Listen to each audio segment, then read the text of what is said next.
Fala, rapaziada, sejam muito bem-vindos ao canal do Marcelo Rezende. É um prazer enorme iniciar essa trajetória, iniciar esse sonho de quem sempre trabalhou com jornalismo, sempre quis falar de Vasco, unindo aí o útil ao agradável. Sejam muito bem-vindos, espero que a gente seja muito feliz aqui para poder falar de um time que só tem nos estressado recentemente, ultimamente, nos últimos 20 anos, mas é um time que a gente também ama. E fazer parte disso, desse processo, eu imagino que é um grande desafio e também um grande prazer de estar aqui com vocês. Eu espero que o canal traga bons caminhos para o Clube de Regatas Vasco da Gama e que a partir de agora tudo volte a dar certo para o nosso gigantesco da colina. Espero que o canal faça pelo menos um pouco, contribua um pouco com isso. Mas enquanto isso não acontece, a gente tem que problematizar o Vasco. E aí eu só vou me apresentar rapidamente. Eu sou jornalista formado há mais de 13 anos. Trabalho com jornalismo há mais de 13 anos. Comecei a minha trajetória no Jornal Lance e também depois passei por outros veículos, por outros canais e também trabalhei no TNT Esporte / Esporte Interativo. Inclusive, vai aqui um agradecimento ao meu amigo Wallace Borges. Eu o visitei no mês passado em São Paulo e falei para ele que iria iniciar um trabalho de um canal no Vasco, falando do Clube de Regatas Vasco da Gama, e que precisava ali de indicações de uma câmera, de um microfone bacana. E aí ele, gentilmente, coração gigante que ele é, vocês precisam conhecer o Wallace, ele foi e me cedeu lá uma câmera e um microfone que ele não usava mais para eu poder iniciar esse projeto. Então vai aqui o agradecimento ao meu amigo Wallace. A gente se conhece desde 2013, quando a gente começou a trabalhar no Jornal Lance, ainda bem estagiário, bem novinhos. E graças a Deus hoje ainda permanece essa amizade. E vagabundo tá lá. E hoje a gente vai fazer aqui no canal um vídeo de abertura, um vídeo de estreia, falando do atual momento do Vasco na temporada de 2026. O Vasco, ele tá passando por um mau momento, está na zona de rebaixamento, nos deu esse prazer de viver a Copa do Mundo com o Vasco dentro do Z4. E a gente vai entender o porquê o Vasco vive esse momento ruim, depois de principalmente ter começado muito bem com o Renato Gaúcho.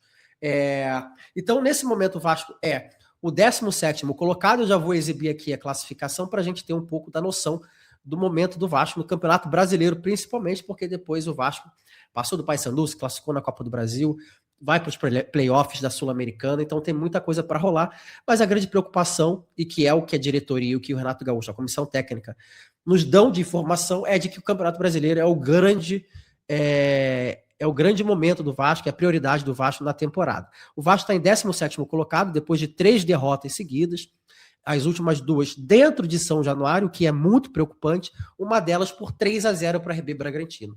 Eu estava em São Januário, estava com os meus 2 sobrinhos em São Januário, precisei sair um pouco mais cedo do estádio para poder evitar de pegar algum tipo de confusão e que pudesse ali gerar algum tipo de prejuízo para os meus sobrinhos, uma integridade física deles.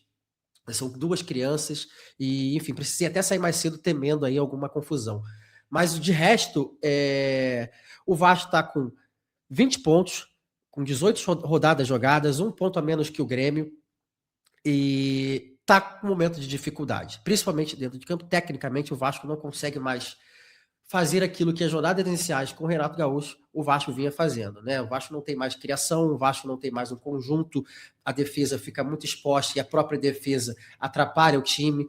É uma confusão que a gente consegue perceber com a bola no pé, sem a bola no pé, na bola aérea, por baixo. É muito fácil passar pelo meio campo do Vasco, é muito fácil passar pela defesa do Vasco. Então, é uma complicação muito grande.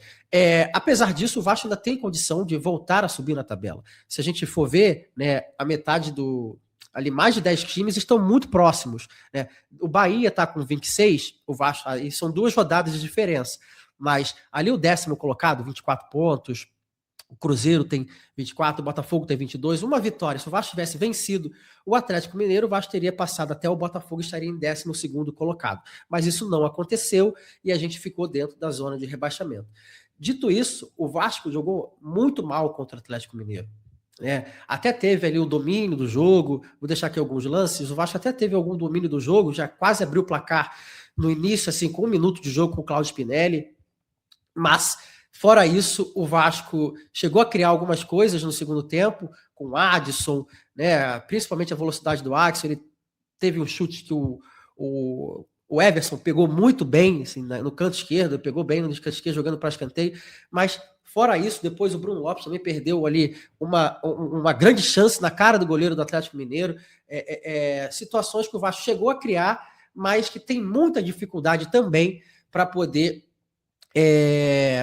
chegar em condições claras de fazer o gol.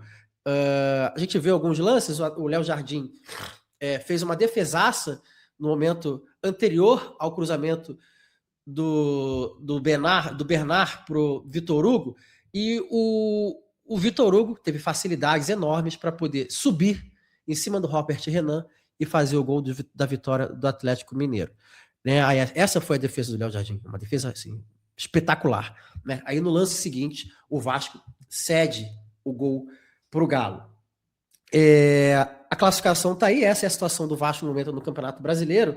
E aí, quem quiser ver uma análise melhor, eu fiz um short de 2 minutos e alguma coisa para falar do jogo Vasco e Atlético Mineiro. Então tá aí no canal do YouTube, é só vocês darem uma olhada e irem ali na aba Shorts que vocês conseguem encontrar. Eu vou trazer alguns números do Renato Gaúcho no Vasco esse ano. Né? A gente tem aqui, ele assumiu, tem 3 meses, ele assumiu em 3 de março de 2026, substituindo o Fernando Diniz. O Vasco, no momento da chegada do Renato Gaúcho, o Vasco tinha nenhuma vitória, tinha só 1 ponto. Esse empate foi com a Chapecoense dentro de casa, um show de horrores, de gols perdidos, principalmente do Brenner, né? E o Vasco empatou, era o único ponto que o Vasco tinha no Brasileirão até a chegada do Renato Gaúcho. Desde então, o Renato tem 22 partidas, 9 vitórias, 6 empates, 7 derrotas. Todos os outros 19 pontos que o Vasco tinha no Brasileirão foram conquistados com o Renato Gaúcho, né? Que chegou aí a 50% de aproveitamento. Né? Só que agora o Vasco está num momento de queda, de produção técnica. O Vasco não consegue mais associar o jogo que tinha no início da era Renato Gaúcho, com aquela vitória contra o Palmeiras, a vitória importantíssima contra o Grêmio, a vitória de virada sensacional contra o Fluminense dentro do Maracanã, depois de perder por 2-0. Né? Então o Vasco não tem mais aquele ritmo de jogo que tinha logo no início da chegada do Renato Gaúcho. O Renato Gaúcho ele foi contratado depois da saída do Diniz com um discurso de potencializar o máximo, né, a questão técnica dos jogadores do Vasco. Né? Se já foi contratado com esse discurso, né, é porque a diretoria entende que não tem sido dado, né, o devido trabalho, não tem sido feito para poder potencializar e tirar o máximo dos jogadores desse elenco. Né? Outros jogadores, por exemplo, que viviam um bom momento no ano passado e neste ano, já não vive mais um bom momento. O Nuno Moreira é um exemplo disso. Ele caiu, não consegue mais se firmar no time titular, e o Vasco ali, de maneira geral, tem dependido muito do Andrés Gomes e do outro lado ali do Adson, que também erra muito. O Vasco depende muito desses 2 pontas. Quando eles não jogam, o Vasco tem muita dificuldade de criar, principalmente porque, não sei por qual motivo, a intenção é colocar os laterais por dentro, mas o Vasco não consegue amplitude nas pontas para poder criar as jogadas. Né? E aí ficam os laterais por dentro, os pontas tentando armar o jogo nas laterais e ninguém para poder fazer associação nas pontas, muito menos no meio, porque está tudo ali congestionado. Então esse é o Vasco de momento. O Vasco tem muita dificuldade de criar, não consegue ir para cima do adversário de uma maneira que chegue direto na cara do gol. É uma dificuldade tremenda para poder fazer esse tipo de associação e conseguir sair com a vitória. O Vasco está com um momento muito ruim, 3 derrotas. Não é possível que a gente esteja vivendo isso mais uma vez, né? Apesar de eu não considerar ser um cenário de terra arrasada. A gente vai trazer aqui uma discussão para o elenco do Vasco, que a gente acha, eu acho que o Vasco, sim, é chover no molhado. Então, não é uma obviedade trazer que o Vasco precisa fazer contratações. E, ao meu ver, essas contratações, elas devem ser feitas prioritariamente um nome para a defesa, um nome para o meio, para jogar junto com o Thiago Mendes e com o Barros, o Rojas, enfim, aí o Renato Gaúcho precisa entender isso, e também alguém que saiba fazer gol. O negócio o Vasco contratou o Cláudio Spinelli e o Brenner para serem os substitutos do Ryan e do Verratti, que entregaram mais de 50% dos gols do Vasco no ano passado. Brilharam. Só que, vamos combinar, não chegam aos pés, não chegam à unha do Ryan, não chegam à unha do Verratti. né? Eles podem vir até se recuperar com o Vasco, que seria, né, um milagre na terra. Mas hoje o Vasco precisa do agora, o Vasco precisa de contratação, o Vasco precisa encorpar esse elenco. Então, não é a saída pelo Spinelli, não é a saída pelo Brenner. O Vasco precisa de alguém que chegue para poder fazer gol. O Vasco precisa de alguém que chegue para colocar a bola dentro da rede do adversário. E a dificuldade enorme é também quando chega no ataque, o Vasco não consegue concluir. Tanto é que eles estão aí, o ataque do Vasco não faz gol, né? Tem que 1 mês e meio, 2 meses. É uma dificuldade muito grande. No meio-campo, principalmente ali, o Thiago Mendes, quando ele não está bem, o Vasco tem muita dificuldade para fazer essa criação entre essa transição da zaga para o ataque. A dificuldade passa pelos pés do Thiago Mendes não estar bem. O Barros, ele tem melhorado muito com o Thiago Mendes, ele consegue já... uma coisa que ele não fazia antes, e agora ele tem feito, é conseguir o drible do corpo, achar espaço e tal, mas ainda assim ele não chega a ter aquele primor técnico com a bola nos pés. E principalmente quando ele não joga, quem vai jogar é o Hugo Moura, é o Tietê, que a gente não consegue nem falar mais deles. Assim, eu estou de saco cheio, a gente está de saco cheio de falar o quanto que esses caras não servem para estar mais no Vasco. E o Rojas, ele consegue jogar, consegue atuar, mas também é muito novo e precipita muito, né, em tomadas de decisão, chutes de fora da área que ele não conseguiu ainda efetivamente calibrar o pé. Ele tem um bom chute, é forte, a bola desvia, ele tem um talento, né, para chutar no gol, mas não consegue ainda transformar isso em algo positivo para o Vasco. Então o Vasco, se contratar um volante que consiga fazer o que a gente chama hoje, né? O pessoal tem falado muito do box to box, né? E aí o nome perfeito para mim seria o Douglas Luiz, que é jovem, mas assim, o Vasco nunca tem dinheiro, né? Então é possível, é difícil, uma contratação difícil, a não ser que venha por empréstimo, para poder ajudar um jogador como esse, para poder ajudar o Thiago Mendes, tanto ali na marcação, quanto para a construção de jogada, para saída mais veloz, para uma agilidade maior no momento de um ataque, no momento de contra-ataque. O Vasco hoje, quando é para acelerar, cadencia, e quando é para cadenciar, girar o jogo, acelera, tomando ali uma decisão errada. E isso é uma maneira geral no elenco do Vasco. Não é um ou dois que fazem isso. São todos, né, praticamente todos fazem essa tomada de decisão errada na construção da jogada. E o que mais dá medo é quando isso acontece lá na zaga. Na zaga, o que mais aparece é o Saldívia, o Cuesta, que tem... Os dois têm uma dificuldade absurda para sair jogando. O Saldívia, principalmente, ele acha que é o Beckenbauer, não é? Para poder sair jogando lá de trás e ir para frente com a bola. Ele erra passe, ele tenta driblar, enfim, já fez gol contra mais do que o aceitável. E o Saldívia, quando está jogando, a gente quer o Cuesta. Quando o Cuesta está jogando, a gente quer o Saldívia. Então o Vasco precisa urgentemente contratar um zagueiro pela direita, para poder jogar com o Robert Renan, que é o zagueiro mais regular desse elenco. E aí na lateral direita, ultimamente, um tempo atrás eu falava, a lateral direita do Vasco está resolvida. Paulo Henrique e Puma Rodrigues, eles conseguem ali claramente atuar durante uma temporada. Só que um se machuca, o outro também, e aí quando precisa de um lateral, entra o moleque da base, que é o João Vitor, mas aí ainda assim, quando precisa desses 3 jogadores, o Vasco não tem, ele precisa improvisar o Tietê, porque o João Vitor foi expulso na Sul-Americana, por exemplo, e no lado esquerdo tem o Cuiabano, que perdeu muitos jogos por causa de lesão, a questão física dele é um problema, e o Lucas Piton também, que eu acredito que o tempo dele no Vasco já passou. O Vasco precisa achar um segundo nome. Veio o menino do América Mineiro, e a informação também já de que o Lucas Piton pediu para ser negociado, estava pedindo para ser negociado, que não quer mais jogar pelo Vasco, né? Se isso é verdade ou não, isso são as apurações que já têm surgido por aí na imprensa. E aí a gente vai falar agora. O Vasco precisa das contratações em todas as posições, mas essas que eu aponto como prioridade: o zagueiro, o volante e o centroavante. E aí a gente avança para poder falar da diretoria, porque cadê o Pedrinho? Cadê o Pedrinho para poder colocar para a gente ir para a coletiva de imprensa e dizer o que está acontecendo no Vasco? O que ele pensa do momento do Vasco? O que ele está fazendo para poder alterar as dificuldades do Renato Gaúcho? O que ele está fazendo para poder cobrar o Renato Gaúcho? Porque o problema do Vasco hoje, a culpa pelo momento do Vasco hoje, passa por elenco, Renato Gaúcho e diretoria. O elenco porque tem aí as dificuldades técnicas, mas esse elenco mesmo já mostrou que pode fazer mais.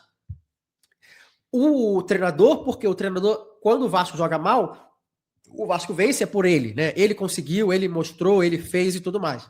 E quando o Vasco perde, a responsabilidade é sempre do outro. A culpa nunca é do Renato Gaúcho. Ele sempre faz isso em todos os clubes que ele passa.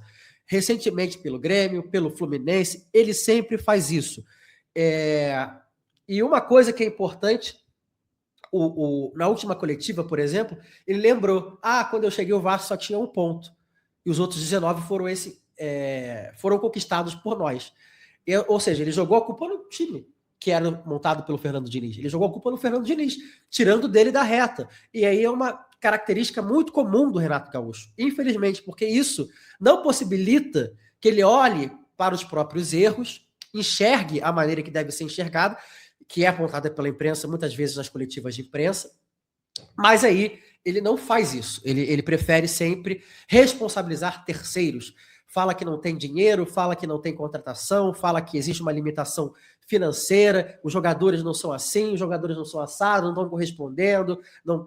Uma cena clássica de ele jogar a responsabilidade para o outro foi no jogo contra o RB Bragantino, que eu estava lá com os meus sobrinhos, como eu disse, e aí ele é xingado, ele é não sei o que e tal, ou foi até no anterior, ele é xingado, jogam o copo nele, e aí ele fala para a torcida, né? Eu mesmo, meio que ele não entendendo as críticas que a torcida estava fazendo para ele, né? Como se ele fosse o bonzão, o fodaraço, e a culpa fosse apenas dos jogadores ou alguma outra coisa que ele aponte em termos de gestão na coletiva de imprensa. Esse é o Renato Gaúcho.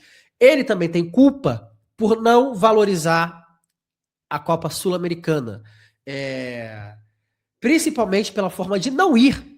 Cara, isso é bizarro, desculpa, não é possível que isso seja aceitável por diretorias que contratem o Renato Gaúcho. Ele faz isso em qualquer lugar que ele passa.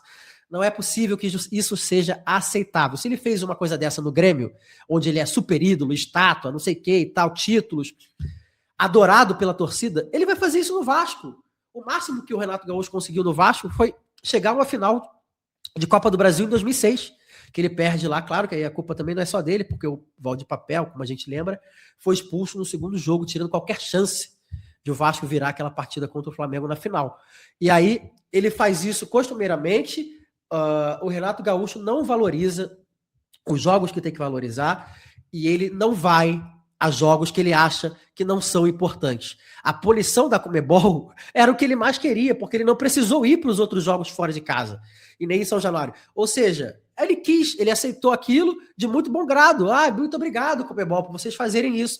Né? E aí ele apenas continuou fazendo o que ele tinha para fazer. É um absurdo ele não valorizar todas. Você não tirar, você não colocar o Vasco, que tem toda a sua força máxima, é diferente de você desvalorizar. Você fazer um planejamento de elenco para não atuar em todas as competições é diferente de você não fazer a viagem junto com o seu elenco, porque isso demonstra que não é importante aquele jogo. Por mais que os principais jogadores não estejam lá, se estejam só os jogadores da base e alguns ou outros que aí viram mexe estão no time titular. Isso é um absurdo. E a gente também tem que falar da diretoria do Vasco. Porque se a gente for parar para pensar, a diretoria do Vasco sumiu.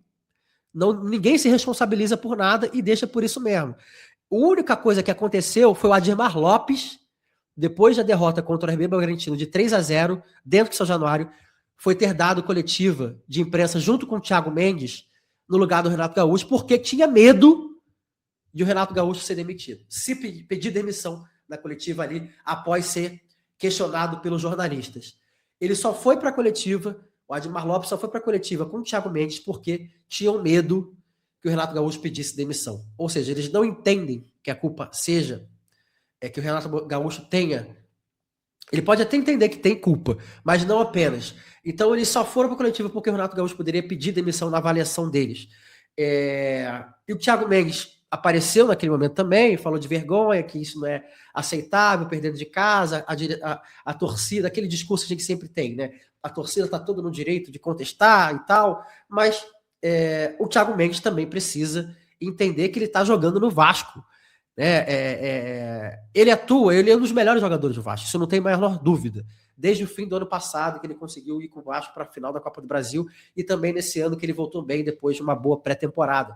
né? Mas ele precisa, né? Ele e os jogadores do Vasco precisam entender que eles estão no Vasco, cacete. Caralho, não é possível.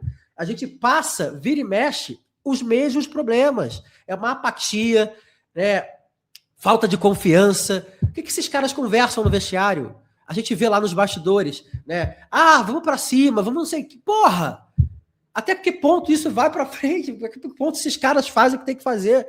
Né? Essa limitação técnica, esse problema de confiança, né? Essa falta de comando da comissão técnica. E cadê o Pedrinho para poder responsabilizar quem deve ser responsabilizado, para poder falar o que tem sido feito e para poder falar o que vai fazer para melhorar? Né?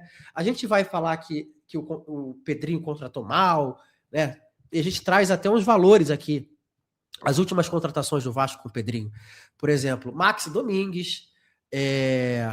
Inclusive está errada essa arte. Mas, enfim, o Vasco gastou mais de 100 milhões, mais de 110 milhões em Maxi Domingues, em Lodi Augusto, Benjamin Garré, Jean Davi, Brenner. Ela não está errada, ela está incompleta. E outros jogadores que passaram esse ano no Vasco, o Cláudio Spinelli, o Brenner, que a gente já citou, o Alan Saldívia. Então, são contratações que o Vasco não conseguiu o que queria. Fortalecer o elenco. Mais de 110 milhões, quase 120 milhões jogados no lixo. O Vasco tem errado muito nesse mapeamento. O Vasco até quer contratar o scout que era do Botafogo, jornalista, que foi muito tempo do Sport TV e tal, para talvez entender, porque entenda que não contrata certo, que não contrata bem, gasta muito e o retorno é pouco. Né? Os jogadores do Vasco que estão hoje ainda contribuindo para esse time são aqueles que foram contratados ainda na fase da gestão da 777. Né? Então, é um problema muito grande de o Vasco conseguir resolver para a segunda metade do Campeonato Brasileiro. Né? O Vasco ele tem esse problema, toda vez faz a contratação e aí depois precisa acertar a rota, o caminho, porque as contratações não deram certo, e o Vasco precisa gastar mais ainda para poder ajustar o elenco. Já tem jornalista informando que o Pedrinho vai vir nos próximos dias dar uma coletiva de imprensa para poder, né, dar satisfação, e ele precisa responder algumas coisas. O potencial construtivo vende, não vende? Quais são as dificuldades, quais são os problemas, o que tem sido feito para resolver isso, para a reforma de São Januário. Né? O São Januário vai fazer 100 anos e o Vasco não conseguiu iniciar as obras. Eu acho muito difícil que, inclusive, nos 100 anos de São Januário, o Vasco tenha um estádio reformado. Agora eu acho que está muito em cima. O Vasco precisa falar de elenco, o Pedrinho precisa falar do elenco do Vasco, precisa falar do momento do Vasco em São Januário, precisa falar do momento do Vasco fora de casa no Campeonato Brasileiro, precisa explicar o que aconteceu na Copa Sul-Americana, entender esse planejamento, como é que isso foi realizado, se foi uma discussão junto com a diretoria, se só o Renato Gaúcho conseguiu fazer isso tudo porque ele quis. Não vi ninguém se colocar da diretoria. Cadê o Felipe? Cadê o Pedrinho? Né? O Admar Lopes foi o que falou lá depois depois da partida contra o RB Bragantino. E cadê o Felipe? O que o Felipe faz no dia a dia? Né? Além de ficar ali aparecendo nos bastidores, no caminho do jogo, dentro de São Januário, enfim. Cadê o Felipe? Cadê o Pedrinho? Essas pessoas precisam aparecer. Né? A promessa é de que vão falar, mas a Copa do Mundo está vindo aí. Quem é jornalista, quem trabalha com imprensa, sabe que quando inicia, ainda mais na semana que vem, já vai começar, mesmo que os jogos não tenham começado ainda, na semana que vem, já vai estar todo mundo dedicado, as redações jornalistas vão estar todas elas dedicadas à Copa do Mundo. Ninguém vai querer ir a clube, porque não vai ter equipe para isso. Né? Então o Pedrinho ele precisa vir esta semana a público, conversar com os jornalistas, ser questionado pelos jornalistas nas coletivas de imprensa para poder dar satisfação do que está acontecendo com o Vasco.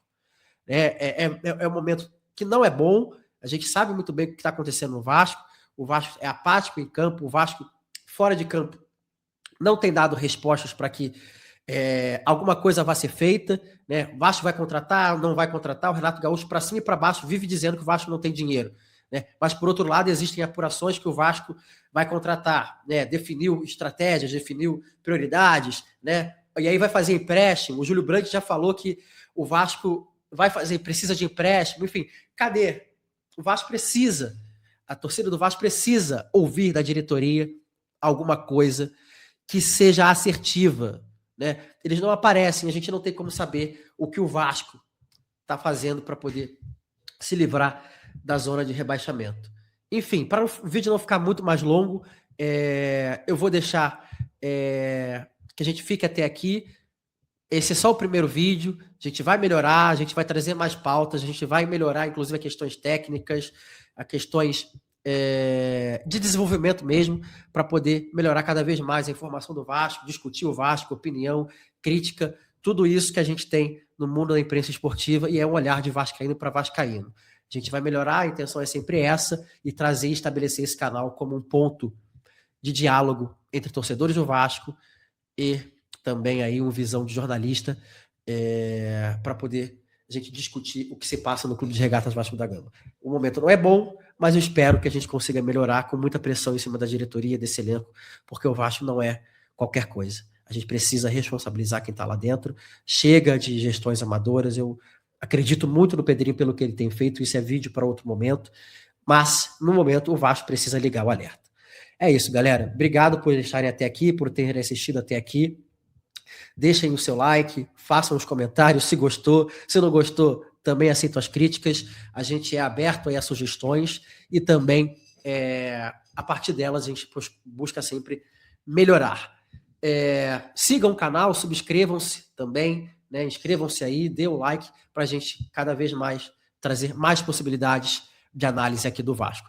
Também estou lá nas redes sociais, Instagram, X e todas elas com o @MarceloRSDE, inclusive aqui no YouTube, beleza?